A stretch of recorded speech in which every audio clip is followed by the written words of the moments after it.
जगदीश जी 45 साल के हो चुके थे। एक दिन उनकी पत्नी चल बसी। उन्हें जाने वाले सारे दोस्त और रिश्तेदारों ने उनसे कहा कि फिर से घर बसा लो, फिर से शादी कर लो। जगदीश जी ने कहा कि मुझे जरूरत नहीं है। मेरी पत्नी का दिया हुआ सबसे बेहतरीन तोहफा है मेरे पास, मेरा बेटा। उसे सफल बना पाऊं, मेरा जीवन अपने आप सफल हो जाएगा। जगदीश जी ने उसे अच्छे से पाल पोस कर बड़ा किया। बड़ा हुआ तो उसकी धूमधाम से शादी भी की। अपना वेल सेट बिजनेस अपने बेटे के नाम कर दिया और खुद रिटायर हो गए। 1 साल हुआ होगा इस बात को और एक सुबह जगदीश जी थोड़ा जल्दी अपना नाश्ता करने बैठे हुए थे। उन्होंने कहा अपनी बहू से कि बेटा, ये पराठे थोड़े रूखे सूखे लग रहे हैं, थोड़ा सा दही मिलेगा क्या, 1 कटोरी भर अगर है तो।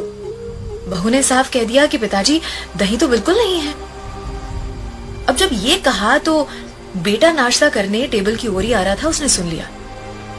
जगदीश जी अपना नाश्ता करके टेबल से उठ गए और उसके बाद बेटा और बहू दोनों नाश्ता करने बैठे।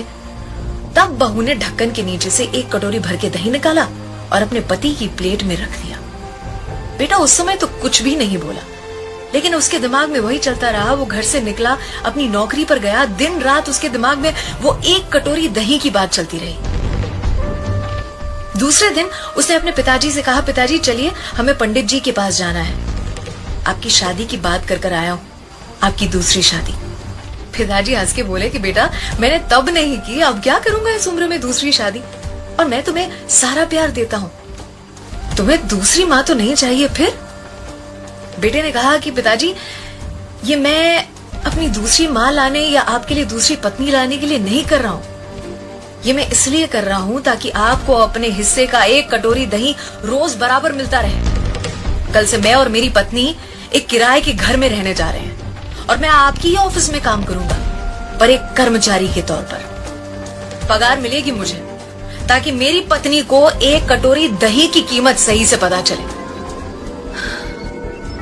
अर्थात माता पिता आजीवन अपने बच्चों के लिए एक डेबिट कार्ड बनने को तैयार होते हैं। बच्चों को कब अक्ल आएगी कि वो माता पिता के लिए आधार कार्ड तो बने। वो कहते हैं कि पहला प्यार कभी भुलाया नहीं जा सकता, फिर लोग माता पिता को कैसे भुला देते हैं। अगर आपको ये कहानियां पसंद आती हैं तो रोज सुबह 7 बजे मुझे आपका इंतजार रहेगा, ओनली ऑन 94.3 माय एफएम। सलाम, दुआ, वणकम, प्रणाम, सत श्री अकाल।